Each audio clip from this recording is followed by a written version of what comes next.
आपलं सर्वांचं नवचैतन्य कम्युनिटीमध्ये ना गोळी ना औषध ना इंजेक्शन या टायटलखाली मी Manjiri Bahadkar, life coach, EFT practitioner, ओपनओपनो, प्राणिक हिलिंग, रेकी हिलिंग यासारख्या अनेक मोडॅलिटी आपण आज बघणार आहोत. होपोनोपोनो का करायचं? आपण एक हिलिंग एक्सप्रेस घेणार होता की जसं आपण EFTचं केलं तसं आपण ही एक हिलिंग एक्सप्रेस घेणार आहोत. यामधून आपल्याला हे का करायचं पहिलं जाणून घ्या. ही प्रेयर केल्याने तुमच्या मनातली अनेक वादळं शांत होतात. तुम्हाला स्वस्थ वाटायला लागतं आणि जर मन स्वस्थ झालं तर शरीर आपोआप स्वस्थ होतं आणि ह्याला कुठेही कसलंही बंधन नाही.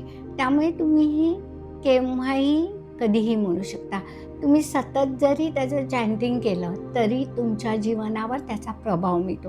हे केल्याने तुम्ही रोगमुक्त तर होता, तुमची विचारांची पातळी हाय होते, तुमची फ्रिक्वेन्सी वाढते, तुम्हाला येणारे अडथळे दूर होतात. असे अनेक फायदे ही प्रेयर केल्याने होतात. आता आपल्याला सर्वांना आपल्या जीवनात बदल घडवायचा आहे तर आपण ही प्रेयर नक्कीच केली पाहिजे. ह्या प्रेयरला धन्यवाद.